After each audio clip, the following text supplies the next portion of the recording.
Video کو like کریں، ہمارے چینل کو سبسکرائب کریں اور بیل آئیکن ضرور پریس کریں۔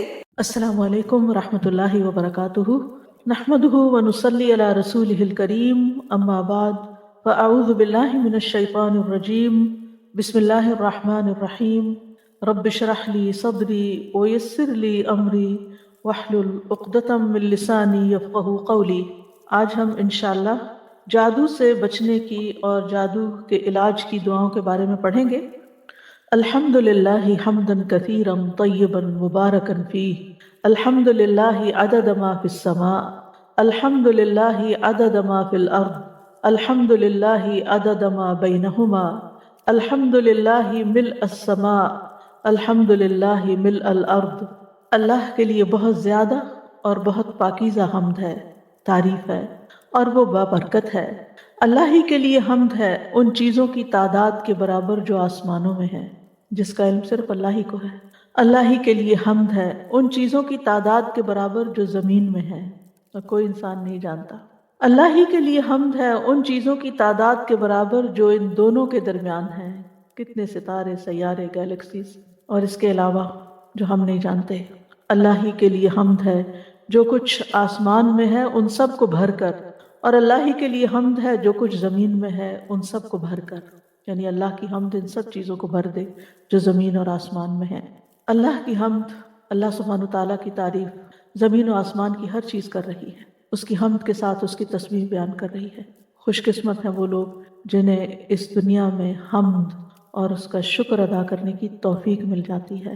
امام ابن القیم کہتے ہیں، اگر بندے کو دنیا اور جو کچھ دنیا میں ہے وہ سب کچھ دے دیا جائے، یعنی ایک شخص ایسا ہو کہ جو پوری دنیا کا مالک بن جائے، پھر وہ اس پر الحمدللہ کہے، تو اللہ اس کے دل میں حمد کا جو الہام ڈالتا ہے کہ وہ اس کو توفیق دیتا ہے اس ساری نعمت کو پانے کا، وہ اس کو اس دنیا کی نعمت کے ملنے سے بھی زیادہ بڑی چیز ہے، یہ زیادہ بڑی نعمت ہے۔ یعنی ایک طرف پوری دنیا ہے کسی کو مل جائے، اور دوسری طرف یہ توفیق مل جائے کہ اس دنیا کے ملنے پر الحمدللہ کہہ دے کوئی۔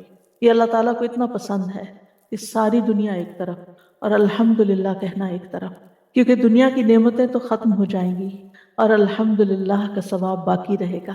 اللہم صلی علی محمد وعلی آل محمد کما صلیت علی ابراہیم وعلی آل ابراہیم انک حمید مجید۔ اللہم بارک علی محمد وعلی آل محمد کما بارکت علی ابراہیم وعلی آل ابراہیم انک حمید مجید۔ جادو سے حفاظت کی دعاؤں میں آج ہم ان آیات کی تلاوت کریں گے۔ جادو کے توڑ کے سلسلے میں جو آیات قرآن مجید سے ہمیں پتہ چلتی ہیں وہ سورۃ یونس کی آیات ہے نمبر 81 اور 82۔ اللہ تعالیٰ کا ارشاد ہے، فَلَمَّا أَلْقَوْا قَالَ مُوسَىٰ مَا جِئْتُمْ بِهِ السِّحْرُ إِنَّ اللَّهَ سَيُبْطِلُهُ إِنَّ اللَّهَ لَا يُصْلِحُ عَمَلَ الْمُفْسِدِينَ وَيُحِقُّ اللَّهُ الْحَقَّ بِكَلِمَاتِهِ وَلَوْ كَرِهَ الْمُجْرِمُونَ۔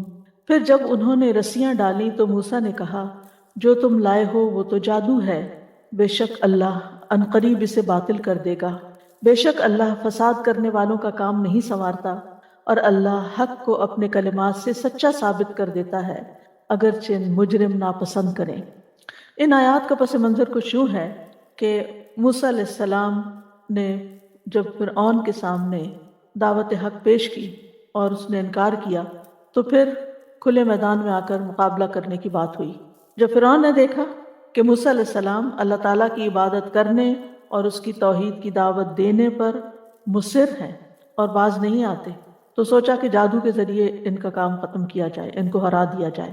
تو اس نے اپنی قوم سے کہا کہ میرے پاس ہر قسم کے ماہر جادوگر لاؤ، عام جادوگر نہیں لانے، کوئی امیچور جادوگر نہیں۔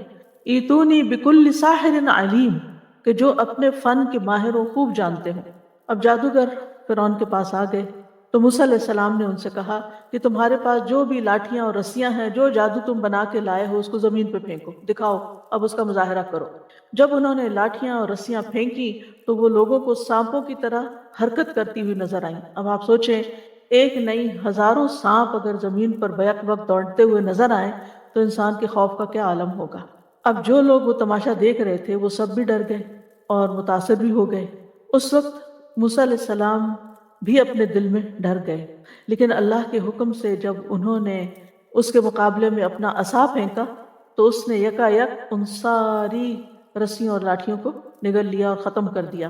اس وقت موسیٰ علیہ السلام نے کہا کہ جو کچھ تم لائے ہو، جو تم نے پھینکا ہے، یہ تو جادو ہے، اللہ اس کو ختم کر دے گا، اور اللہ اس عمل کی اصلاح نہیں کرتا جو زمین میں فساد پھیلانے کی، اس شخص کے عمل کی اصلاح نہیں کرتا جو زمین میں فساد پھیلانے کی کوشش کرتا ہے۔ اللہ تعالیٰ حق کو ثابت کرتا ہے جو کہ میں تمہارے پاس اللہ کی طرف سے لایا ہوں، یعنی اللہ کا کلام لے کر آیا ہوں، اور اللہ اپنے کلمات اور اپنے حکم کے ساتھ حق کو باطل پر غالب کر دے گا، چاہے مجرم ناپسند ہی کیوں نہ کریں، یعنی فرعون جیسے لوگ حق کو ناپسند ہی کیوں نہ کریں، لیکن آج حق کا بول بالا ہوگا۔ تو بہرحال فلما القوا قال موسیٰ ما جئتم به السحر، جب انہوں نے اپنی رسیاں لاٹھیاں پھینک دی تو موسیٰ علیہ السلام نے کہا کہ جو تم لائے ہو یہ تو سحر ہے، یہ جادو ہے۔ تو اس سے یہ پتہ چلتا ہے کہ جادو کا بہرحال اثر انسان پر ہوتا ہے کہ انسان کو چیز کی حقیقت اور ماہیت کچھ اور نظر آنے لگتی ہے جو کہ اصل میں ہوتی نہیں ہے۔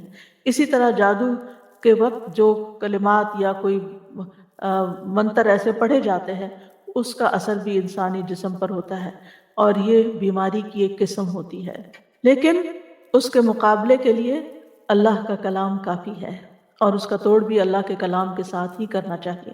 اسی لیے انہوں نے فرمایا ان اللہ سیبطل، یقیناً اللہ اس کو ضرور باطل کر دے گا، اس کو ختم کر دے گا، یعنی کلی طور پر مٹا دے گا، کیونکہ یہ خیال نہیں تھا، یہ ایک حقیقت تھی، حق تھا، اور باطل جو ہے اس کے کوئی سر پیر نہیں ہوتا، وہ تو جانے ہی کے لیے ہوتا ہے، اسے تو جانا ہی ہوتا ہے، وہ زمین میں یا کسی بھی جگہ پر جم نہیں سکتا، وقتی طور پر اس کا اثر ہوتا ہے لیکن وہ راسخ نہیں ہوتا۔ اور موسیٰ علیہ السلام کا یہ پورا یقین تھا، اور یقین کے ساتھ انہوں نے یہ بات کہی کہ اللہ تعالیٰ اس کو باطل کر دے گا، کیونکہ انہیں وحی کے ذریعے یہ بتا دیا گیا تھا کہ اللہ سبحانہ و تعالیٰ کی مدد آئے گی اور یہ سارا ختم ہو جائے گا۔ تو اس سے یہ پتہ چلتا ہے کہ کلام اللہ کا پڑھنے والا جتنی یقین اور کنوکشن کے ساتھ کوئی کلام پڑھے گا جادو کے توڑ کے لیے، اتنی ہی زیادہ اس کی تاثیر ہوگی۔ ان اللہ لا یصلح عمل المفسدین، بے شک اللہ مفسدین کے عمل کی اصلاح نہیں کرتا، یعنی فسادیوں کی اصلاح نہیں کرتا۔ اور اس کے بعد یعنی سب سے پہلے تو جادوگر ہے، اور اس کے بعد جو بھی لوگ زمین میں فساد کریں، جو بھی لوگ بگاڑ پیدا کریں، اللہ تعالیٰ ان کو یعنی ان کا حق پر ہونا ثابت نہیں کرتا، ان کا فساد معلوم ہو ہی جاتا ہے۔ وَيُحِقُّ اللَّهُ الْحَقَّ بِكَلِمَاتِهِ، اور اللہ اپنے کلمات، اپنے کلام کے ذریعے حق کو سچا ثابت کر دیتا ہے۔ وَلَوْ كَرِهَ الْمُجْرِمُونَ، خواہ مجرم اس کو ناپسند کریں۔ ابن ابی سلیم کہتے ہیں کہ اللہ تعالیٰ کے اذن کے ساتھ، یعنی انہیں یہ روایت پہنچی کہ اللہ تعالیٰ کے اذن کے ساتھ ان آیات میں شفا ہے، یعنی اگر کسی کو یہ شک ہو کہ اس پر جادو ہوا ہے تو ان آیات کو پڑھنا چاہیے، ان میں شفا ہے۔ آپ ایک برتن میں پانی لیں، اس پر سورۃ یونس کی یہ آیت پڑھیں، پھر اس پانی کو جادو زدہ شخص کے سر پر بہا دیں، یعنی اس کو اس سے نہلا دیں، تو اس سے اس کا توڑ ہو جائے گا۔ تو ان آیات، یہ جو آیات ابھی پڑھی گئی سورۃ یونس کی، ان سے یہ پتہ چلتا ہے کہ جادو کا سیکھنا اور سکھانا جو ہے ایک باطل کام ہے، حرام کام ہے۔ پھر یہ کہ جادوگر جو ہے وہ زمین میں فساد برپا کرتا ہے، گھروں کو بگاڑتا ہے، انسانوں کو تکلیف دیتا ہے۔ پھر یہ کہ حق کو ثابت کرنے کے لیے دشمن کا مقابلہ کرنا جائز ہے۔ پھر یہ بات بھی پتہ چلتی ہے کہ فساد کا انجام تباہی اور بربادی ہی ہوتا ہے، اور جب بھی حق باطل کے مقابلے میں کھڑا ہوتا ہے تو حق فتح یاب ہوتا ہے اور باطل بالآخر مٹ جاتا ہے۔ اسی مضمون سے ملتی جلتی ایک اور آیت ہے جو سورۃ طٰہٰ میں آتی ہے، وَأَلْقِ مَا فِي يَمِينِكَ تَلْقَفْ مَا صَنَعُوا إِنَّمَا صَنَعُوا كَيْدُ سَاحِرٍ وَلَا يُفْلِحُ السَّاحِرُ حَيْثُ أَتَىٰ، اور اسے ڈال دو جو تمہارے دائیں ہاتھ میں ہے، وہ نگل جائے گا جو کچھ انہوں نے بنایا ہے، بے شک جو کچھ انہوں نے بنایا ہے وہ ایک جادوگر کی چال ہے، اور جادوگر فلاح نہیں پا سکتا جہاں کہیں سے وہ آئے، جہاں سے بھی آئے وہ کامیاب نہیں ہو سکتا، یہ یقین ہونا چاہیے دل میں۔ تو اس سے یہ پتہ چلتا ہے وہ یہ موسیٰ علیہ السلام سے اللہ تعالیٰ فرما رہے ہیں القی، پھینک دو، ڈال دو، کیا ما فی یمینک، جو تمہارے دائیں ہاتھ میں، کیا عصا، جو اللہ تعالیٰ نے موسیٰ علیہ السلام کو ایک معجزے کے طور پر عطا کیا تھا، تلقف نگل جائے گا، ہڑپ کر لے گا، یعنی تیز رفتاری کے ساتھ وہ اس کو نگلتا چلا جائے گا، مہارت کے ساتھ اس کو پکڑ لے گا۔ ما صنعوا جو انہوں نے جادو بنا رکھا ہے، انما صنعوا کید ساحر، یہ تو ساحر کا کرتب ہے، ساحر کی چال ہے جو کچھ انہوں نے دکھایا ہے۔ اس کا تعلق حقیقت سے نہیں، اس کا تعلق فریب نظر سے ہے، یعنی جادوگر جو کرتا ہے وہ نظر کو دھوکہ دیتا ہے، چیز کی ماہیت نہیں بدلتی، وہ رسی اصل میں سانپ نہیں بنی تھی، یہ صرف ایسا کلام پڑھا تھا انہوں نے کہ جس سے دیکھنے والوں کی نگاہ کو دھوکا ہو گیا تھا، وہ رسیوں کو سانپ سمجھ رہے تھے۔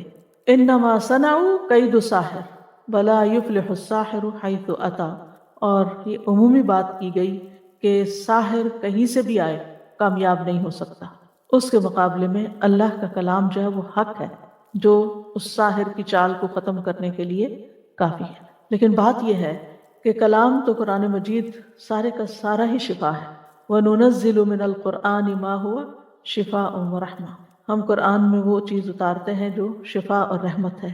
لیکن ہر انسان کا مزاج الگ ہوتا ہے، کسی پہ کوئی آیت اثر کرتی ہے، کسی کو کوئی آیت فائدہ دیتی ہے۔ کچھ لوگ ہوتے ہیں ان کو کسی خاص پیغمبر کا ذکر جب آتا ہے تو ان کا دل پگھلنے لگتا ہے، کسی خاص پیغمبر کا ذکر آتا ہے تو ان کے اندر ایک طاقت آنے لگتی ہے، عیسیٰ علیہ السلام کا ذکر آتا ہے تو کیفیت اور طرح ہوتی ہے، موسیٰ علیہ السلام کا ذکر آتا ہے کیفیت اور طرح ہوتی ہے، نوح علیہ السلام کا ذکر آتا ہے تو کیفیت اور طرح ہوتی ہے۔ آپ سب کے دلوں میں ایک امیج ہے نا ان سارے پیغمبروں کی کہانیاں سننے کے بعد، اور آپ نے ان کا ایک حلیہ اور ایک نقشہ بھی اپنے دماغ میں رکھا ہوا ہے۔ تو جب ان کا ذکر آتا ہے تو انسان کا دل اور انسان کی روح جو ہے ایک مختلف طرح ریاکٹ کرتی ہے، اس لیے کسی پر کسی طرح کا دم اثر کر جاتا ہے، کسی پر کسی طرح کا دم اثر کر جاتا ہے، یعنی اس میں بہت ورائٹی ہے، ضروری نہیں ہوتا کہ ایک ہی دم سب کو فائدہ دے۔ تو یہ رقیہ کرنے والے پر ہوتا ہے کہ وہ مریض کی حالت دیکھ کر، اس کی کیفیت کو دیکھ کر آیات کا چناؤ کرتا ہے اور وہ ایک کے بعد ایک چیز پڑھتا جاتا ہے جو اللہ تعالیٰ اس کے دل میں ڈالتا ہے اور پھر اس کو شفا ہو جاتی ہے۔ عام طور پر جب ہم سنتے ہیں کسی کے بارے میں کہ اس پہ جادو کا اثر ہو گیا تو ہم کہتے ہیں سورۃ البقرہ پڑھو۔ سورۃ البقرہ بچاؤ کا ذریعہ تو ہے، لیکن سورۃ البقرہ کا پڑھنا علاج کے لیے ضروری نہیں کہ اس سے علاج بھی ہو جائے سارا۔ بعض لوگوں کو پورا پورا قرآن مجید پڑھنا پڑتا ہے۔ کچھ عرصہ پہلے ایک کسی کا تجربہ تھا، وہ جو بھی اس قسم کی بیماری میں مبتلا ہوتا تھا اس کو کہتے تھے کہ تم 3 دن میں پورا قرآن ختم کرو، 10 پارے روز۔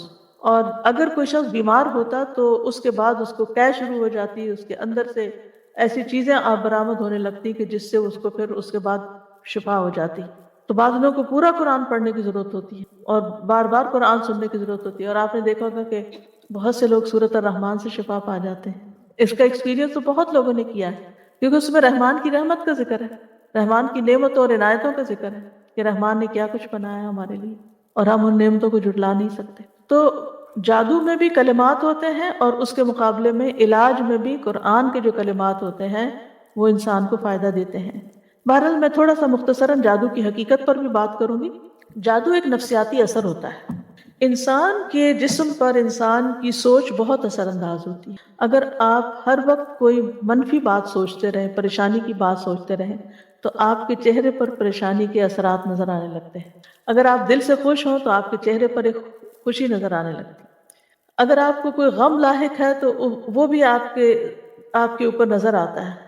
آپ اللہ تعالیٰ پر ایمان رکھتے ہیں، یقین رکھتے ہیں، تو آپ کی آنکھوں میں اور طرح کے کانفیڈنس اور چمک ہوتی ہے، ایک اور طرح کی روشنی ہوتی ہے۔ اور اگر آپ اللہ تعالیٰ کی رحمت سے مایوس ہیں یا اللہ پر ایمان نہیں رکھتے تو آپ کی آنکھیں خالی خالی ہوں گی، اور طرح کے اثر ہوگا اس میں۔ یعنی آپ صرف مختلف لوگوں کی شکل دیکھ کر آپ پہچان سکتے ہیں کون خوش ہے، کون رنجیدہ ہے، کون کیسا ہے۔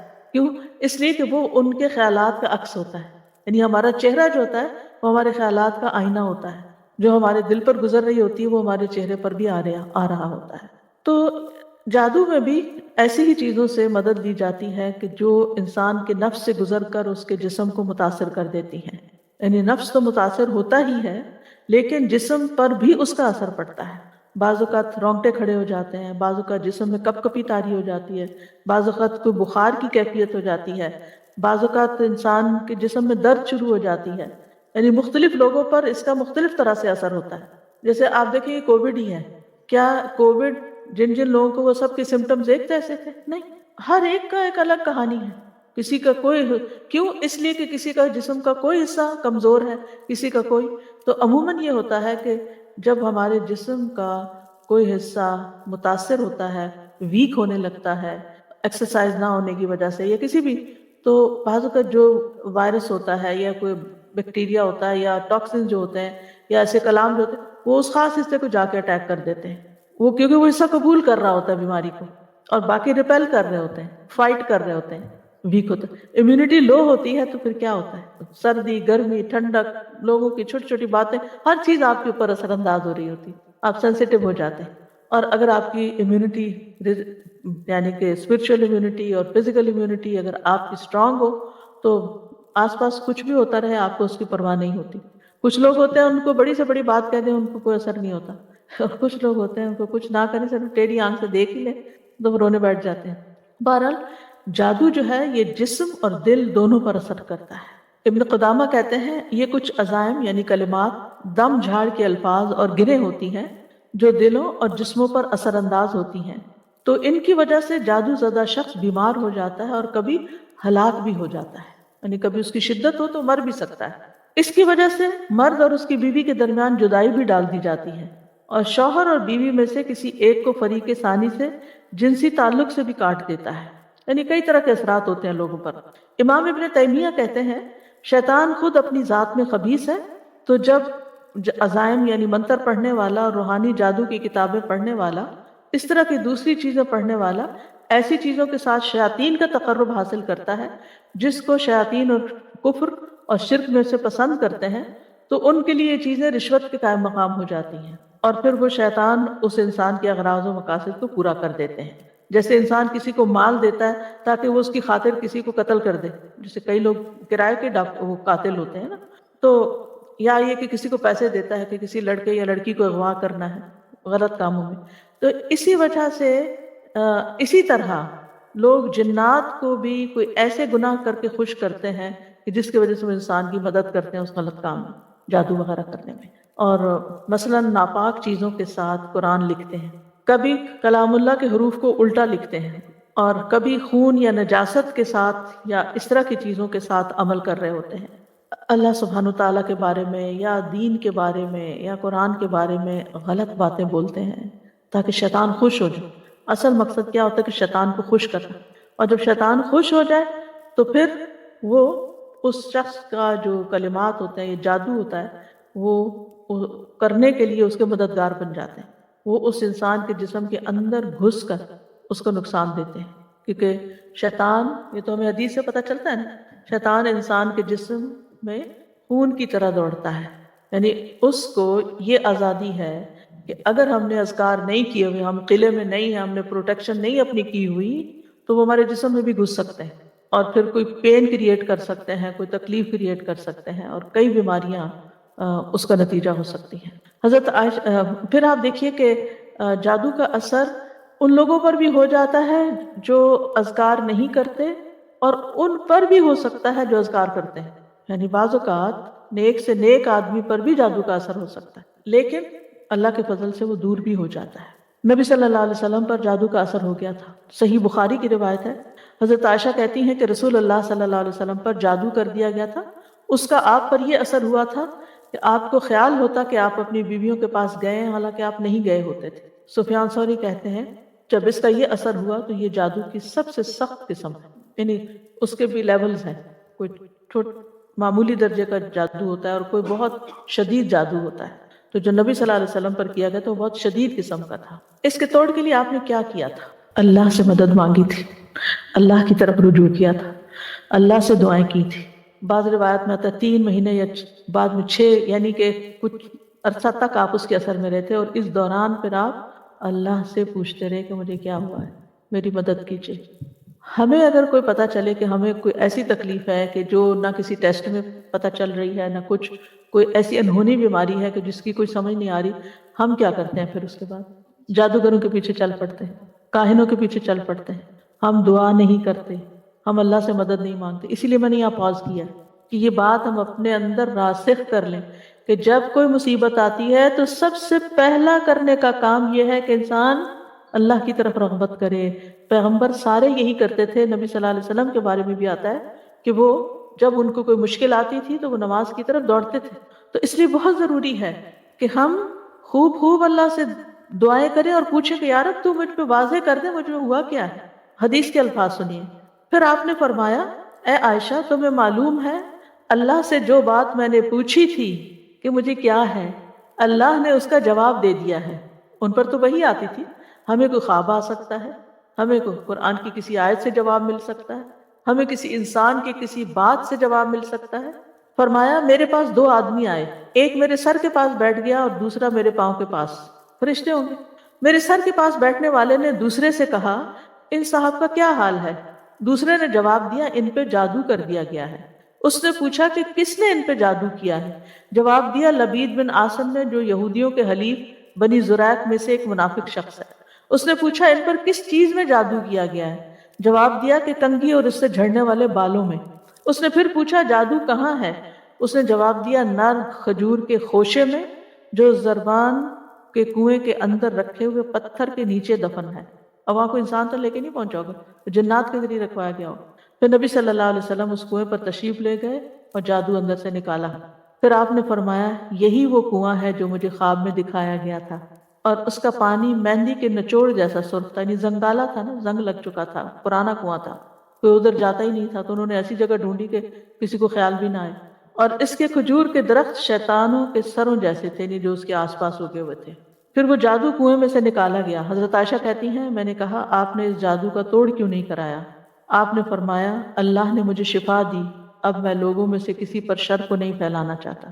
اور شفا پھر معوذتین کے ذریعے آپ کو نصیب ہوئی. تو آپ دیکھیے کہ اللہ کے رسول صلی اللہ علیہ وسلم پر ایک تکلیف آئی عملی طور پر, کیونکہ اس معاملے میں 2 ایکسٹریمز ہیں جادو کے ماننے نہ ماننے کے معاملے میں. کچھ لوگ ہر چھوٹی بڑی چیز کو جادو قرار دیتے ہیں اور کچھ لوگ سرے سے نہیں مانتے. میں جانتی ہوں کچھ ایسے لوگوں کو, وہ کہتے ہیں ہم جادو پہ بلیو نہیں کرتے, جادو کوئی چیز نہیں ہے. اور اگر کوئی جادو کی وجہ سے کسی تکلیف میں مبتلا ہے تو کہتے ہیں یہ ایسے ہی بہانے کرتے ہیں کہ ان کو یہ تکلیف ہے وہ تکلیف, کچھ نہیں ہے ان کو, یہ نہیں ہو سکتا. نہیں, پاسبلٹی ہے تو علاج کرانے میں کوئی حرج نہیں. اور اللہ کے کلام سے اگر آپ علاج کراتے ہیں تو اللہ کا کلام آپ کو کیا نقصان دیتا ہے؟ اگر فائدہ نہ بھی ہوا اول تو ہوگا, اور وہ جتنا آپ کو یقین ہے نا اس کے مطابق ہی فائدہ ہوگا, کیونکہ یہ بھی ایک نفسیاتی اثر ہوتا ہے, یہ ایک نفسیاتی علاج ہوتا ہے. اسی طرح حضرت عائشہ رضی اللہ تعالیٰ عنہ بیمار ہو گئی اور ان کی بیماری کا دورانیہ بہت لمبا ہو گیا, یعنی بیماری ختم ہی نہیں ہو رہی تھی. اسی دوران مدینہ میں ایک طبیب آیا. حضرت عائشہ کے بھتیجے اس کے پاس گئے اور اس سے حضرت عائشہ کی بیماری کے متعلق پوچھا کہ یہ سمٹمز ہیں, انہیں کیا ہے؟ اس نے کہا تم جس عورت کی یہ کیفیت بتا رہے ہو اس پر تو جادو کیا گیا ہے, اس پر اس کی باندھی نے جادو کرایا. اب آپ سوچ رہے ہوں گے کہ اس کو غیب کا علم کیسے ہو گیا؟ غیب کا علم نہیں ہوتا, وہ سمٹمز ہوتی ہیں ان سے چیز پتہ چلتی ہے. اس باندھی نے اقرار کر لیا کہ ہاں میں نے آپ پر سحر کروایا ہے. اچھا, اب جس طرح کی علامت, کیونکہ یہ لوگ ماہر ہوتے ہیں نا, انہوں نے اتنے کیسز دیکھے ہوتے ہیں, اس سے وہ اتنا کچھ لرن کر چکے ہوتے ہیں, وہ اپنے تجربے کی بنا پہ بولتے ہیں, غیب کے علم کی بنا پر نہیں. کیونکہ بعض لوگ قرآن سے بھی علاج کرتے ہیں تو وہ تھوڑا سا آپ کو اشارہ دے دیتے ہیں کہ یہ نظر لگ رہی ہے, یہ جادو کی قسم ہے, یا وٹ ایور جو بھی ان کا تجربہ ہوتا ہے. تو آپ کہتے ہیں ان کو کیسے پتہ چل گیا کہ یہ کوئی غیب کا علم رکھتے ہیں؟ بالکل نہیں غیب کا علم رکھتے, لیکن بعض اوقات تجربے سے یہ باتیں پتہ چلتی ہیں. جیسے عام حکیم بھی ہوتے ہیں, پہلے زمانے میں ٹیسٹنگ لیبارٹریز کہاں ہوتی تھی؟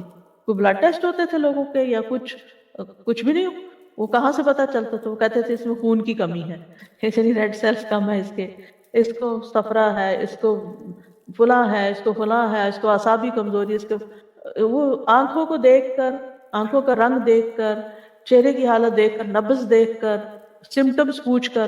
ہومیوپیتھک میں تو آپ دیکھیں سارا علاج ہی اونلی سمٹمز بیسڈ ہے کہ آپ کو کیا اچھا لگتا ہے, کیا اچھا نہیں لگتا, بھوک لگتی ہے کہ نہیں لگتی, پیاس لگتی ہے یا نہیں لگتی. وہ تو اتنی چھوٹی باتیں پوچھتے ہیں, تو اس کی بنا پر پھر وہ دوائی سجیسٹ کر دیتے ہیں.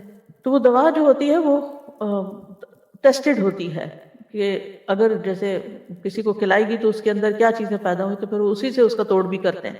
تو بہرحال اس باندھی نے اقرار کر لیا اور کہا میں نے آپ پہ سحر کیا, میں چاہتی تھی کہ آپ فوت ہو جائیں تو میں آزاد ہو جاؤں, کیونکہ حضرت عائشہ نے اس سے کہہ رکھا تھا کہ میرے مرنے کے بعد تم آزاد ہو جاؤ گی. تو ان قریب کے کسی شخص نے کیا نا جو عرب خدمت میں ہے، یعنی جادو کی یہ قسم کوئی دور والا آ کے نہیں کر سکتا۔ انہوں نے پوچھا ہوگا کون رہتا ہے ساتھ، نبی صلی اللہ علیہ وسلم تو بہت ہو چکے، ان کے ساتھ کون رہتا ہے، ان کے گھر میں کون رہتا ہے؟ تو وہ یعنی کہ وہ جادو کی جو سمٹم، جو بیماری کی سمٹمز ہوتی ہیں نا، اس سے وہ اندازہ لگا لیتے ہیں کہ یہ کس درجے کا جادو ہے، سخت ہے یا ہلکا ہے، یا کوئی قریب والا کر سکتا ہے یا دور والا کر سکتا ہے۔ تو وہ بتایا گیا ہوگا کہ گھر میں فلاں ہے، تو کہا کہ اسی کا کام ہے، اور پھر اس سے پوچھا گیا تو بات بھی سچ نکلی۔ حضرت عائشہ نے حقیقت سامنے جب آئی تو فرمایا اس باندی کو عرب میں سب سے طاقتور لوگوں کے ہاتھ بیچ دو اور اس کی قیمت اس جیسی ایک باندی پر خرچ کر دو، یعنی کسی کو دے دو۔ بہرحال جادو کرنا جو ہے ہمارے دین میں حرام ہے، اور اس کو کفر بھی کہا گیا ہے۔ اہل کتاب جو تھے وہ اللہ کی کتاب چھوڑ کر جادو کے پیچھے پڑ گئے تھے، وہ جادو اور شیطان پر ایمان رکھتے تھے۔ بہرحال جادو کرنا جو ہے اس کے بارے میں حدیث میں آتا ہے کہ 7 گناہ جو ہیں وہ ہلاک کرنے والے، اور ان میں سے ایک جادو سیکھنا۔ نبی صلی اللہ علیہ وسلم نے فرمایا تباہ کرنے والی چیزوں سے بچو، اللہ کے ساتھ شرک کرنے اور جادو کرنے کرانے سے۔ رسول اللہ صلی اللہ علیہ وسلم نے یہ بھی فرمایا کہ جادو کرنے اور کروانے والا ہم میں سے نہیں، یعنی اس کا دین سے کوئی اسلام سے کوئی تعلق نہیں، یعنی مسلمان یہ کام نہیں کر سکتا۔ پھر اسی طرح علم نجوم کو بھی جادو کی ایک قسم قرار دیا گیا۔ رسول اللہ صلی اللہ علیہ وسلم نے فرمایا جس شخص نے علم نجوم میں سے کچھ حاصل کیا اس نے جادو کا ایک حصہ سیکھ لیا، جتنا زیادہ سیکھے گا اتنا ہی زیادہ جادو میں مبتلا ہوگا۔ اس سے یہ پتہ چلتا ہے کہ اس میں ستاروں سے بھی کچھ مدد لی جاتی ہے، کچھ حساب کتاب رکھا جاتا ہے۔ رسول اللہ صلی اللہ علیہ وسلم نے فرمایا عادی شرابی، یعنی جو مرتے دم تک شراب نہ چھوڑے، جادو پر ایمان رکھنے والا، یعنی کرنے کرانے والا یا سیکھنے والا یا سکھانے والا، اور قطع رحمی کرنے والا جنت میں داخل نہ ہوگا۔ ہاں اگر لا الہ الا اللہ پڑھتا تو ہو سکتا ہے کہ پھر سزا بھگت کے جائے، اللہ رحم کر دے۔ اسلام میں جادو کرنے والی کی سزا کیا ہے کہ اس کو قتل کر دیا جائے، چھوڑا نہ جائے، تاکہ اس مرض کا خاتمہ کیا جائے، کیونکہ وہ اگر وہ زندہ رات ہو سکتا خود نہ کرے کسی اور کو سکھا دے۔ اور جب لوگوں کو پتہ چلتا ہے نا کہ اس کا جادو چلتا ہے یا یہ جادو کرنے کا لوگ نہیں اس کو چھوڑتے، اور پھر وہ واپس پلٹ آتا ہے اسی چیز پر۔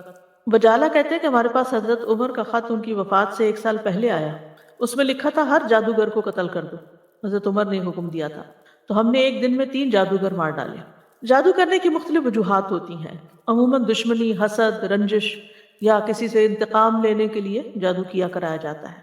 اس کا مقصد ہوتا ہے کہ دوسرے کو کسی ذہنی یا جسمانی بیماری میں مبتلا کر دیا جائے، کوئی کسی کام کے قابل نہ رہے، یا اگر کچھ لوگ مل کے کوئی بزنس کر رہے ہیں اور وہ بزنس بہت فلرش کر رہا ہے تو دوسروں کو حسد ہو جاتا ہے کہ ان کو توڑو، آپس میں ان کے درمیان پھوٹ ڈالو تاکہ یہ الگ الگ ہو جائیں گے تو یہ کام کاروبار بھی بیٹھ جائے گا۔ اسی طرح میاں بیوی میں تفریق ڈالنا، والدین اور اولاد کے بیچ میں لڑائیاں ڈلوانا، پڑوسیوں میں فساد، دوستوں میں جدائی، بہن بھائیوں کے بیچ میں نفرت، رشتوں، اولاد یا کاروبار میں رکاوٹ یا بندش ڈالنا، یہ عام طور پر جادو کے مقاصد ہوتے ہیں۔ پھر جادو کی کئی اقسام ہیں۔ کچھ جادو انسان کو مار ڈالتے ہیں، یعنی ایسی بیماری لگ جاتی ہے انسان کو تو سروائیو بھی نہیں کر سکتا۔ کچھ صرف بیمار کر دیتے ہیں۔ کچھ جادو انسان کی عقل کو ختم کر دیتے ہیں۔ کچھ جادو انسان کے جسم کے کچھ حصوں کو بے حس بے حرکت کر دیتے ہیں۔ کچھ جادو ایسے ہیں کہ جو انسان کے حواس میں تبدیلی پیدا کر دیتے ہیں، یعنی انسان چیز کچھ ہوتی ہے اس کو کچھ اور ہی نظر آ رہی ہوتی ہے، متحرک چیز کو ساکن دیکھتا ہے، ساکن کو متحرک دیکھتا ہے۔ کچھ جادو محبت کھینچ لاتے ہیں، کچھ جادو نفرت کی وجہ بنتے ہیں۔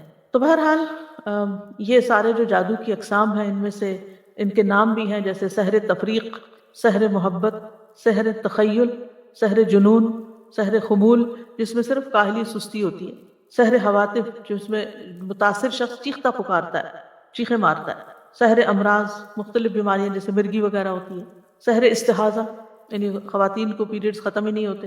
پھر جادو کی علامات بعض آہستہ آہستہ شروع ہوتی ہیں، بعض ایک دم سٹرونگ آتی ہیں، جیسے سستی، گھبراہٹ، خاموشی، تنہائی کی عادت، کسی سے نہیں ملنا، کسی سے بات نہیں کرنی، ذہنی انتشار، حد سے زیادہ چڑچڑا پن، ذرا سی بات پہ بھڑک اٹھنا، کسی کام میں دل نہ لگنا، نماز روزہ عبادت چھوڑ دینا، بغیر کسی بیماری اور وجہ کے سر چکرانا، ڈراؤنے خواب آنا، خواب میں بھی رونا، چیخنا، چلانا، خون کے چھینٹے اور کپڑوں کو کٹا ہوا پانا، خامد بیوی کے درمیان آپس میں کوئی کشش محسوس نہ کرنا، بغیر کسی وجہ کے رشتہ داروں کا آپس کے معاملات میں بگاڑ ہو جانا، یعنی ایک دوسرے سے ملنا جلنا چھوڑ دینا۔ تو یہ اس کی ظاہری علامات ہوتی ہیں۔ اب یہ ہے کہ اس شر سے بچنے کے لیے کیا کرنا چاہیے، کیونکہ جن اور انسان دونوں ہی انسان کے دشمن ہو سکتے ہیں۔ سب سے پہلی بات یہ ہے کہ انسان اللہ کے ساتھ اپنا تعلق مضبوط کرے، اللہ پر بھروسہ کرے، اور دل میں یہ خیال نہ لائے اور یہ وہم نہ لائے کہ مجھے پر کوئی جادو ہو جائے گا، کوئی کر دے گا، بلکہ اللہ پہ توکل کرے، اللہ کی پناہ لے۔ حدیث میں آتا ہے کہ اللہ تعالیٰ فرماتا ہے میرا بندہ اگر مجھ سے مانگتا ہے تو میں اسے دیتا ہوں، جو محبوب بندہ ہوتا ہے۔ اگر وہ کسی سے میری پناہ مانگتا ہے تو میں اس کو پناہ دے دیتا ہوں۔ پھر اللہ تعالیٰ کے احکامات کی حفاظت، حدیث میں آتا ہے احفظ اللہ یحفظ کا، تم اللہ کے احکام کی حفاظت کرو، اللہ تمہاری حفاظت کرے گا۔ نمازوں کی حفاظت، یعنی جو نمازوں کی حفاظت کرتا ہے وہ اللہ کے ذمے میں ہوتا ہے، اللہ کی حفاظت میں ہوتا ہے، خصوصاً نماز فجر کی حفاظت۔ اسی طرح اشراق کا پڑھنا، رسول اللہ صلی اللہ علیہ وسلم نے فرمایا، اللہ عز و جل فرماتا ہے اے ابن آدم تو دن کے پہلے حصے میں میرے لیے 4 رکعتیں پڑھ لیا کر، میں اس دن کے آخری حصے تک تیری کفایت کروں گا۔ پھر طہارت کا خیال رکھنا، یاد رکھیے یہ جنات اور یہ شر اور شیاطین اور یہ جادو کے اثرات ان لوگوں پر زیادہ ہوتے ہیں جو پاک صاف نہیں رہتے، اپنے ڈرٹی بالوں کو صاف نہیں کرتے، اپنے استنجا کا صحیح اہتمام نہیں کرتے، یا نہاتے نہیں ہیں، یا صاف کپڑے نہیں پہنتے، یا اندھیرے میں رہنا پسند کرتے ہیں، یا سیاہ رنگ ان کو بہت پسند ہوتا ہے، کیونکہ سیاہ رنگ کے اوپر شیاطین زیادہ آسانی سے کام کر لیتے ہیں۔ پہلے بھی حدیث میں نے آپ کو سنائی تھی کہ جب انسان سو کر اٹھے تو اپنے ناک کو خوب جھاڑے، کیونکہ شیطان جو ہے ناک کے بانسے پر رات گزارتے ہیں۔ تو صبح شام کے اذکار کی پابندی کریں، سونے جاگنے کے اذکار کی پابندی وہ بھی حفاظت کے لیے بہت ضروری ہے۔ بیت الخلاء میں جاتے ہوئے دعا پڑھیں، ہر کام سے پہلے بسم اللہ پڑھیں، کیونکہ جس کام میں بسم اللہ ہو جاتی ہے تو وہ شیطان وہاں سے نکلتا جاتا ہے، وہ اس میں داخل نہیں ہو سکتا، شامل نہیں ہو سکتا۔ جیسے انسان اپنے گھر میں داخل ہوتا ہے تو بسم اللہ پڑھ کے دروازہ کھولے، کھانا کھانے لگتا ہے تو بسم اللہ پڑھ کر کھائے، اور اسی طرح لائٹ آف کر رہا ہے، لائٹ آن کر رہا ہے، کوئی چیز اٹھا رہا ہے، رکھ رہا ہے، تو بسم اللہ کو تکیہ کلام بنا لینا چاہیے ایک طرح سے لباس اتارتے وقت۔ اور پھر اسی طرح دائیں ہاتھ سے کھانا اور پینا چاہیے، کیونکہ شیطان بائیں ہاتھ سے کھاتا ہے، تو اگر بائیں ہاتھ سے آپ کھاتے ہیں تو شیطان بیچ میں شریک ہو جاتا ہے اور اس کو اپنا عمل کرنے کا موقع مل جاتا ہے۔ پھر مغرب کے وقت بچوں کو خاص طور پہ گھر سے باہر نہیں نکالنا چاہیے، کیونکہ مغرب کے قریب شیطان جنات جو ہیں وہ زمین پر پھیل جاتے ہیں اور اچکتے پھرتے ہیں۔ اب اس کا علاج کیسے کرنا چاہیے؟ سب سے پہلے یہ ہے کہ انسان قرآن سے علاج کرے، قرآن شفا ہے، نافع علاج ہے۔ قل هو للذین آمنوا ھدی وشفاء، کہہ دیجئے یہ ان لوگوں کے لیے جو ایمان لائے ہدایت اور شفا ہے۔ وَنُنَزِّلُ مِنَ الْقُرْآنِ مَا هُوَ شِفَاءٌ وَرَحْمَةٌ لِّلْمُؤْمِنِينَ وَلَا يَزِيدُ الظَّالِمِينَ إِلَّا خَسَارًا، ہم قرآن میں جو کچھ نازل کرتے ہیں وہ مومنوں کے لیے تو شفا اور رحمت ہے، مگر ظالموں کے خسارے میں ہی اضافہ ہوتا ہے۔ حضرت عائشہ سے مروی ہے کہ رسول اللہ صلی اللہ علیہ وسلم ایک مرتبہ ان کے پاس تشریف لائے تو دیکھا ایک عورت حضرت عائشہ کا علاج کر رہی ہے، بیمار جو تھی یا ان کو دم کر رہی، تو آپ نے فرمایا کتاب اللہ کے ساتھ اس کا علاج کرو۔ آپ کو معلوم ہے کہ اس زمانے میں مدینہ میں کوئی حکیم، کوئی ڈاکٹر کچھ بھی نہیں تھا، وہ لوگ عام طور پہ بیمار نہیں ہوتے تھے، تو ایک حکیم کو پتہ چلا کہ اس علاقے میں کوئی حکیم نہیں، تو وہ آ گیا کہ میں یہاں رہ کر لوگوں کا علاج کروں گا۔ 6 مہینے گزر گئے، اس کے پاس کوئی بھی نہیں آیا، کہ کوئی بیمار نہیں پڑا۔ تو آخر اس نے راز پوچھا کہ کیا وجہ ہے؟ کہا کہ اس وقت تک ہم نہیں کھاتے جب تک بھوک نہیں لگتی، اور جب بھی بھوک باقی ہوتی ہے تو کھانا چھوڑ دیتے ہیں۔ بہرحال اگر چھوٹی موٹی کوئی تکلیف ہوتی بھی تھی تو دم وغیرہ کر لیتے تھے لوگ، قرآن پڑھ لیتے تھے، قرآن وہ جو مسنون دعائیں ہیں وہ پڑھ لیا کرتے تھے، علاج ہو جاتا تھا۔ تو آپ صلی اللہ علیہ وسلم نے فرمایا کہ کتاب اللہ کے ساتھ اس کا علاج کرو، یعنی قرآن میں سے پڑھ کر اس پہ دم کرو۔ اسی طرح کچھ غذائیں ایسی ہیں کہ جو علاج ہیں، جیسے کلونجی، آپ نے فرمایا کلونجی کے دانوں میں موت کے علاوہ ہر بیماری کا علاج ہے، یعنی اس تیل پر دم کر کے انسان مریض کے متاثرہ حصے جو ہیں ان پر لگا سکتا ہے، مساج کر سکتا ہے، اور کلونجی کے دانوں پہ دم کر کے وہ پھر مریض کو کھلانا بھی چاہیے۔ اسی طرح شہد، یعنی صبح و شام 1 چمچ شہد جو ہے اگر انسان کھائے نہار منہ، اور پھر اس کے بعد کچھ نہ کھائے کم از کم آدھا گھنٹہ، تو اس سے بھی جسم کے اندر سے زہریلے مادے نکلتے ہیں۔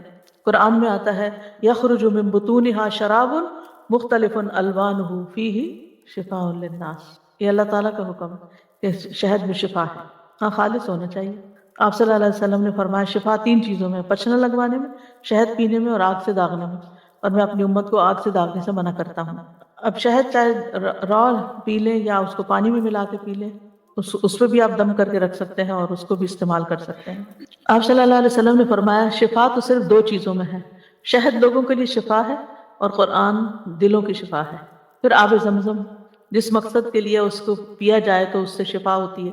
اگر آپ کے پاس تھوڑا سا بھی آب زمزم ہو، کوئی حج سے آنے والا یا عمرے سے آنے والا آپ کے لیے لائے، تو آپ اس کو ضروری نہیں کہ ایک مرتبہ سارا پی جائیں، آپ اس کو دوسرے پانی میں تھوڑا تھوڑا ملا لیں، پورے پانی کا مزاج بدل جائے گا۔ حدیث میں آتا ہے کہ انہا مبارکتن انہا طعام طعم، کہ وہ بابرکت ہے اور کھانے والے کا کھانا بھی ہے۔ اور حدیث میں بھی آتا ہے کہ زمزم کا پانی اس مقصد کے لیے جس کے لیے وہ پیا جائے۔ اور اگر آپ وہاں جائیں اللہ کے گھر تو زمزم سے نہائیں، نیچے وہ جگہ بنی ہوتی تھی پہلے، آپ کو نہیں معلوم، اور تو اس لوگ اپنے اوپر بھی بہاتے تھے۔ پیچھے جو صفا مروہ کی طرف سے جائے نا باہر نکل کے، تو وہاں باہر ٹیپس لگی ہوئی ہیں جہاں ڈائریکٹ زمزم آ رہا ہوتا ہے۔ بوٹل بھر کے لے آئیں اور اپنے اوپر تھوڑا تھوڑا تھوڑا کر کے سارا بہا لیں۔ اس کو دم کر کے بھی نہا سکتے ہیں، اس سے بھی بیماری جاتی ہے، اور صبح شام اس کو پیا جائے۔ پھر اسی طرح دم کیا ہوا پانی جو ہے ناک میں ڈالنا اور جھاڑنا، یعنی ڈال کے اس کو جھاڑا جائے، کیونکہ یہ جگہ شیاطین کے بیٹھنے کی ہو جاتی ہیں۔ زیتون کا تیل استعمال کرنا، نبی صلی اللہ علیہ وسلم نے فرمایا زیتون کھاؤ اور اس کو لگاؤ، بے شک یہ مبارک درخت ہے۔ اچھا تو یہ ہے کہ شہد، زیتون کا تیل اور کلونجی کا تیل یا کلونجی کے دانے، ان کو انسان مکس کر کے رکھ لے اور اس میں سے ہاف ٹی اسپون یا 1 ٹی اسپون صبح شام لے سکتا ہے یا ایک ٹائم لے سکتا ہے، کیونکہ ہر ایک کو ایک ڈوز نہیں چلتی۔ تو جو ان چیزوں کے ماہر ہوتے ہیں طب نبی کے، ان سے پوچھا جا سکتا، مشورہ کیا جا سکتا، لیکن آپ کیا کر سکتے ہیں کہ اس میں سے، یعنی یہ امیونٹی بڑھانے والی چیزیں، آپ اس میں سے پہلے تھوڑا لیں، آپ اس کو پچ گیا ہے، پھر تھوڑا سا اور انکریز کر دیں، پھر تھوڑا سا اور کر دیں، پھر دیکھیں کہاں تک لمٹ ہے آپ کی، اس سے بھی انسان کے جسم کی بہت سی دردیں اور تکلیفیں جو ہیں وہ دور ہوتی ہیں۔ زیتون کا تیل صبح کے وقت پینا جو ہے یہ بھی بہت فائدے کا ہے۔ اور اب تو یہ بات بہت سننے میں آتی ہے نا کہ صبح سب سے پہلی چیز جو ہے، یا آپ کوکونٹ کا آئل لیں یا زیتون کا لیں یا کوئی بھی آئل لیں، کیونکہ وہ لیور کی کلینزنگ کرتا ہے۔ نبی صلی اللہ علیہ وسلم نے فرمایا زیتون کا تیل کھایا کرو، ڈائریکٹ بھی لے سکتے ہیں، اور اگر آپ مشکل نہ لینا تو آپ کسی چیز میں جیسے سیلیڈ وغیرہ میں ملا کے بھی کھا سکتے ہیں۔ فرمایا زیتون کا تیل کھایا کرو اور اس سے تیل لگایا کرو، وَدَّهِنُوا بِهِ، یعنی مساج وغیرہ کیا کرو، کیونکہ وہ بابرکت درخت ہے۔ تو جسم پر زیتون اور کلونجی کا تیل الگ الگ وقت پہ ملا جا سکتا ہے، دونوں کو مکس کر کے بھی ملا جا سکتا ہے۔ پھر اسی طرح تلبینہ کھانا، فرمایا تذهب ببعض الحزن، یہ کچھ غم بھی دور کر دیتا ہے۔ اجوا کھانا، 7 اجوا کھجوریں صبح کے وقت اگر کوئی کھائے تو اس سے بھی علاج ہوتا ہے۔ جس نے یہ کھجوریں کھا لی، نبی صلی اللہ علیہ وسلم نے فرمایا اسے زہر اور جادو کوئی نقصان نہیں دے گا، چونکہ اجوا ایک مہنگی کھجور ہے، تو اگر نہ میسر ہو تو کوئی بھی کھجور شفا کی نیت سے کھائی جا سکتی ہے۔ پھر سنا مکی، صبح شام اس کو سنوت بھی کہتے ہیں، اس کا ایک چھوٹا چمچہ کھانا، جیسے حدیث میں آتا ہے سنا مکی اور سنوت کو لازم پکڑو، کیونکہ اس میں ہر بیماری کا علاج ہے سوائے سام کے۔ فرمایا سام کیا؟ پوچھا گیا سام کیا؟ تو آپ نے فرمایا موت۔ اچھا، سنا مکی جو ہے یہ پیٹ صاف کرتی ہے، تو پھر ظاہر اگر زہریلے مادے آنتوں میں ہے، یہ کچھ ایسی چیزیں ہیں تو اس سے انسان کو نجات ہوتی ہے۔ پھر حجامہ، آپ نے فرمایا اگر تمہاری دواؤں میں کسی میں بھلائی ہے تو پچنا لگوانے میں یا شہد پینے اور آگ سے داغنے میں، اگر وہ مرض کے مطابق ہو، اور میں آگ سے داغنے کو پسند نہیں کرتا۔ یاد رکھیے غیر شرعی طریقہ علاج سے ممانعت اختیار کرنی چاہیے، کہ انسان ایسے جادوگروں کے پاس جائے جو اس کو ایسی چیزیں کرنے کو کہے جو درست نہیں ہے۔ نشوبدہ بازو سے علاج نہیں کروانا چاہیے، اور حرام میں شفا نہیں ہے۔ اگر کوئی کہے کہ شراب لے آؤ، میں اس کے اوپر کچھ منتر پڑھ دیتا ہوں اور اس سے تم مت پیو تو ٹھیک ہو جاؤ گے، تو ایسی چیزیں نہیں کرنی چاہیے۔ پھر جادو کا علاج جادو سے نہیں کرنا چاہیے، یعنی کچھ لوگ جادوگروں کے پاس چلے جاتے ہیں اور وہ ان کے جادو کا توڑ کرتے ہیں جادو کے ذریعے۔ اور پھر غیر شرعی جھاڑ پھنکار جو ہے، جس کو نشرہ کہا جاتا ہے، فرمایا یہ شیطانی عمل ہے، کیونکہ اس میں جنات کی مدد طلب کی جاتی ہے، روحوں کو پکارا جاتا ہے۔ اسی کے بارے میں آپ نے فرمایا تھا کہ میری امت کے 70,000 لوگ بلا حساب جنت میں داخل ہوں گے۔ یہ وہ لوگ ہیں جو نہ جھاڑ پھونک کرواتے ہیں نہ پال لیتے ہیں، بلکہ اپنے رب پر بھروسہ کرتے ہیں۔ تو یہ غیر شرعی جو نشرہ جو ہے یا غیر شرعی دم جو ہے، غیر شرعی دم کے بارے میں ہے۔ جو شرعی دم ہے سورۃ فاتحہ پڑھ کر یا ویسے قرآن پڑھ کر کسی کے اوپر جھاڑنا پھونکنا، اس سے منع نہیں ہے۔ اور مثلا شیطان کو بگانے کا طریقہ آپ نے کیا بتایا؟ اعوذ باللہ السمیع العلیم من الشیطان الرجیم من ہمزہ ونفخہ ونفثہ پڑھ کر ستکارا جائے، پھونک ماری جائے جس میں تھوڑی لعاب بھی ہو، تو یہ بھی تو جھاڑ ہو گئی۔ خود نبی صلی اللہ علیہ وسلم جب بیمار تھے تو اپنے ہاتھوں پر معوذتین پڑھ کر پھونک مار کر سارے جسم کے اوپر اپنے ہاتھ پھیرتے تھے. جب کسی مریض کے پاس جاتے تو اس کے اوپر ہاتھ پھیر کر اس کے اوپر اللہ کا ذکر پڑھتے. یہی رقیہ ہوتا ہے, یہی دم ہوتا ہے. لیکن کاہنوں اور نجومیوں کے پاس نہیں جانا چاہیے اور تعویذ وغیرہ سے بچنا چاہیے. جی ہاں, جھوٹے پیر فقیر جو ہوتے ہیں ان کے پاس نہیں جانا چاہیے. عبداللہ رضی اللہ عنہ کہتے ہیں میں نے رسول اللہ صلی اللہ علیہ وسلم کو یہ فرماتے ہوئے سنا کہ جھاڑ پھونک, تعویذ اور گنڈے سب شرک ہیں. اب یہ جو صحیح والی جھاڑ پھونک ہے وہ منع نہیں ہے, جو نشرہ ہے اس کی بات ہو رہی ہے. کہتی ہیں میں نے کہا آپ یہ کیا کہہ رہے ہیں, اللہ کی قسم میری آنکھ بہتی تھی, میں فلاں یہودی کے پاس جاتی, وہ اس پہ دم کرتا, وہ ٹھیک ہو جاتی. تو عبداللہ بن مسعود نے فرمایا یہ شیطانی عمل ہے, شیطان اپنے ہاتھ سے اسے دنساتا, جب تم اس پہ دم کراتی تو وہ باز آ جاتا. تمہارے لیے تو یہی کافی ہے کہ تم وہ دعا پڑھ لیا کرو جو رسول اللہ صلی اللہ علیہ وسلم پڑھتے تھے کہ اے لوگوں کے رب اس تکلیف کو دور فرما, مجھے شفا عطا فرما, تو ہی شفا دینے والا ہے, تیرے علاوہ کسی کی شفا کچھ نہیں, ایسی شفا عطا فرما جو بیماری کا نام و نشان نہ چھوڑے. اذهب البأس رب الناس واشف انت الشافی لا شفاء الا شفاؤک اشف شفاء لا یغادر سقما. پھر اسی طرح جادو سے حفاظت کے لیے اور جادو کے علاج کے لیے سورۃ الفاتحہ جو ہے یہ بہت فائدے کی ہے. اور اس کی دلیل کیا ہے؟ ابو سعید خدری کہتے ہیں کہ نبی صلی اللہ علیہ وسلم کے چند صحابہ عرب کے قبیلوں میں سے ایک قبیلے کے پاس سے گزرے تو قبیلہ والوں نے ان کی ضیافت نہیں کی. کچھ دیر بعد اس قبیلے کے سردار کو بچھو نے کاٹ لیا. قبیلے والوں نے کہا کہ آپ لوگوں کے پاس کوئی دوا یا کوئی دم کرنے والا ہے؟ تو صحابہ نے کہا کہ تم نے ہماری ضیافت نہیں کی, اب ہم اس وقت تک دم نہیں کریں گے جب تک تم ہمارے لیے اس کی مزدوری مقرر نہ کرو. یہیں سے راقی حضرات جو ہیں وہ اس کا وہ لیتے ہیں, دلیل لیتے ہیں کہ راقی جو ہے وہ اجرت لے سکتا ہے. چنانچہ ان لوگوں نے چند بکریاں دینی منظور کر لی. پھر ابو سعید خدری سورۃ الفاتحہ پڑھنے لگے اور اپنا لعاب بھی اس جگہ پر ڈالنے لگے. اس سے وہ شخص اسی وقت ٹھیک ہو گیا, تندرست ہو گیا. چنانچہ قبیلے والے بکریاں لے کر آئے, لیکن صحابہ نے کہا جب تک ہم نبی صلی اللہ علیہ وسلم سے پوچھ نہ لیں ہم بکریاں نہیں لے سکتے. جب آپ سے پوچھا گیا تو آپ مسکرائے اور فرمایا تمہیں کیسے معلوم ہو گیا تھا کہ سورۃ فاتحہ سے دم بھی کیا جا سکتا ہے, ان بکریوں کو لے لو اور اس میں میرا حصہ بھی رکھو. یعنی خوش مزاجی سے آپ نے فرمایا, اور یہ اس لیے فرمایا کہ لوگوں کے دلوں کے اندر کراہت نہ ہو اس میں. تو اس میں آپ دیکھیے کہ بعض راقی اس سے یہ دلیل بھی لیتے کہ وہ 40 بکریاں تھیں اور راقی کو 40 بکریوں کی قیمت تک کی قیمت لینے کا جواز ملتا ہے. بہرحال اللہ عالم. پھر سورۃ البقرہ جو ہے اس کا پڑھنا, نبی صلی اللہ علیہ وسلم نے فرمایا سورۃ البقرہ پڑھا کرو, اس کا پڑھنا باعث برکت ہے اور اس کا چھوڑنا باعث حسرت ہے, اور جادوگر اس کو حاصل کرنے کی طاقت نہیں رکھتے, یعنی اس پہ قابو نہیں پا سکتے. تو اس میں کیا کرنا چاہیے, روٹین میں روز سورۃ البقرہ کا کچھ حصہ پڑھتے رہنا چاہیے, جب پھر ختم ہو جائے پھر شروع کر لے کر, یعنی جیسے اگر اور کچھ نہیں تو روزانہ 2 پیجز, یعنی وہ صفحہ, ایک صفحہ ادھر ہوتا ہے ایک صفحہ ادھر. مصحف عثمانی میں آپ دیکھیں آیت پہ ختم ہوتا ہے نا صفحہ, 2 صفحے ہر روز پڑھ لیا کریں, مثلا 4 صفحے ہر روز پڑھ لیں, 8 صفحے ہر روز پڑھ لیں, تاکہ وہ برکت رہے.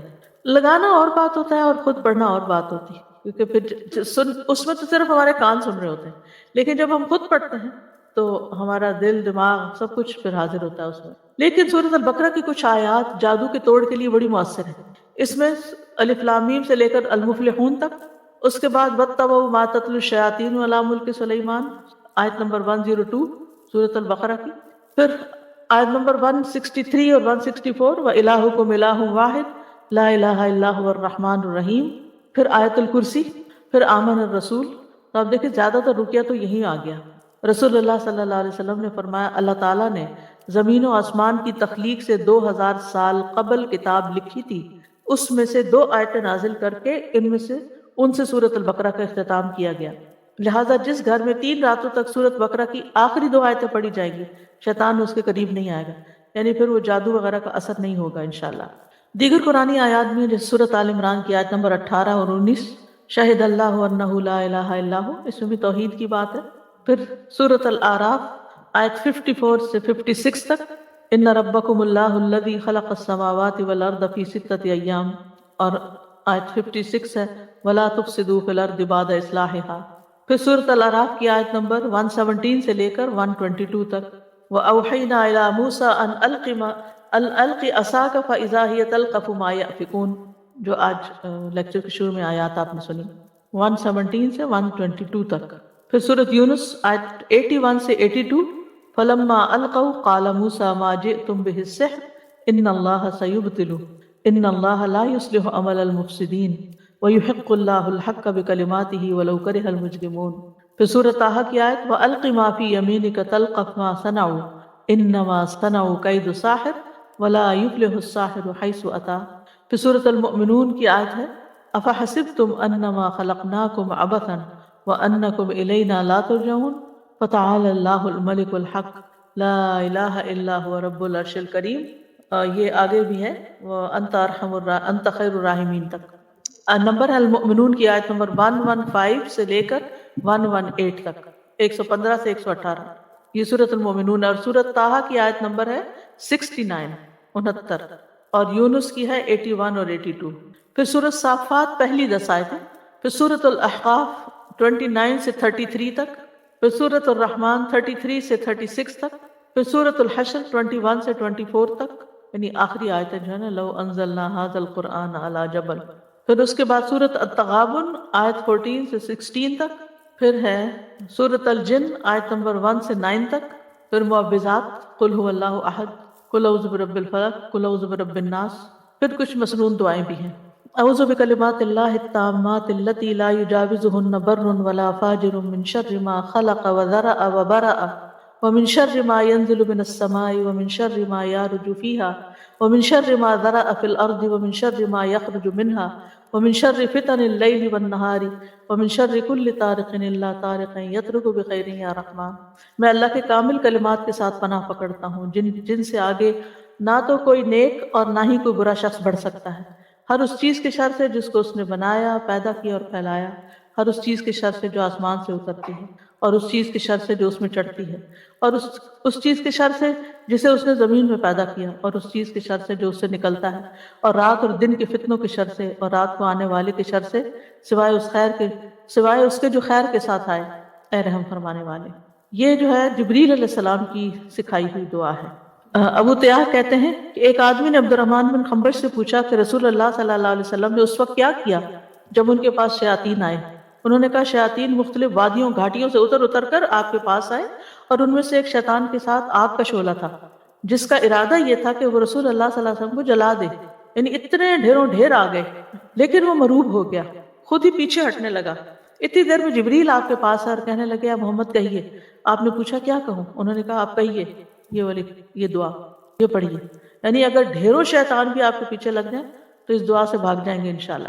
اور اس میں پناہ لی گئی ہے اللہ کے سارے کلمات سے، سب کتابوں، یعنی قرآن اور اس کے علاوہ بھی جو کچھ ہے، اور پھر ہر چیز کے شر سے جو اوپر سے آئے، جو نیچے سے جائے، رات کا شر، دن کا، ہر قسم کا شر، اور ہر طرح کے فتنے اور ہر طرح کے حادثے جو رات کو آئیں یا دن کو آئیں۔ یہ دعا بہت فائدے کی ہے، صبح شام کی دعاؤں میں آپ شامل کر سکتے ہیں۔ اسی طرح ایک اور دعا بھی ہے اعوذ بوجہ اللہ العظیم الذی لیس شیء اعظم منہ وبکلمات اللہ التامات التی لا یجاوزہن بر ولا فاجر وباسماء اللہ الحسنى كلها ما علمت منها وما لم اعلم من شر ما خلق وبرأ وزرع۔ میں اللہ کے عظیم چہرے کی پناہ پکڑتا ہوں جس سے عظیم کوئی اور چیز نہیں، اور اس کے مکمل کلمات کے ساتھ پناہ لیتا ہوں جن سے آگے کوئی نیک یا بد بڑھ ہی نہیں سکتا، اور اس کے تمام اسماء حسنہ کے ساتھ پناہ لیتا ہوں جن کو میں جانتا ہوں، جن کو میں جانتا بھی نہیں ہوں۔ کس سے؟ ہر اس چیز کے شر سے جس کو اس نے بنایا، پیدا کیا اور پھیلا دیا۔ بات ہی ختم، کوئی چیز بچی نہیں۔ کعب الاحبار کہتے ہیں اگر میں یہ چند کلمات نہ پڑھتا تو یہودی مجھے گدھا بنا دیتے ہیں، یعنی یہ حضرت کعب الاحبار جو کہ یہودی عالم تھے وہ پڑھا کرتے تھے، کیونکہ یہود بہت زیادہ جادو میں پڑ گئے تھے، تو اس کا انہوں نے توڑ بتایا۔ پھر اعوذ بکلمات اللہ التامۃ من غضبہ وشر عبادہ ومن ھمزات الشیاطین وان یحضرون۔ میں اللہ کے تمام کلمات کی پناہ میں آتا ہوں اس کی ناراضگی سے، اس کے بندوں کی شرارتوں سے، شیطانوں کے وسوسوں سے، اور اس بات سے کہ وہ میرے پاس آئیں۔ پھر اعوذ بکلمات اللہ التامۃ من کل شیطان وہامۃ ومن کل عین لامۃ۔ میں پناہ پکڑتا ہوں اللہ کے پورے کلمات کے ذریعے اور ہر ایک شیطان سے اور ہر زہریلے جانور سے، جیسے سانپ، بچھو وغیرہ، اور ہر نقصان پہنچانے والی بری نظر سے۔ پھر 3 دفعہ شام کے وقت اعوذ بکلمات اللہ التامات من شر ما خلق، اور بسم اللہ الذی لا یضر مع اسمہ شیء فی الارض ولا فی السماء وهو السمیع العلیم۔ پھر اسی طرح اگر آپ دوسرے کو دم کر رہے ہیں تو اللہم رب الناس مذہب البأس اشفی انت الشافی لا شفاء الا شفاء الا انت شفاء لا یغادر سقما۔ یہ صحیح بخاری کی روایت ہے۔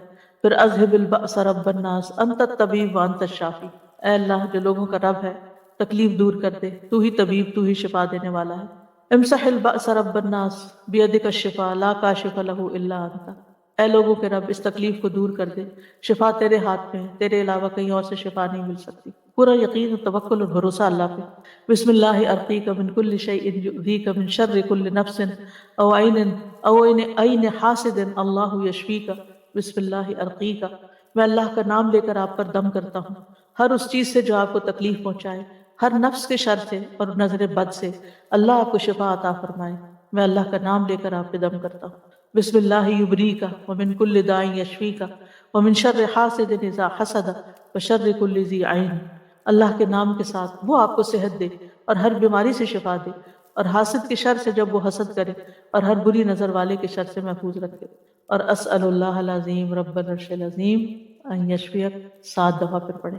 میں اللہ عظمت والے سے دعا کرتا ہوں جو عرش عظیم کا رب ہے کہ وہ تمہیں شفا دے دے۔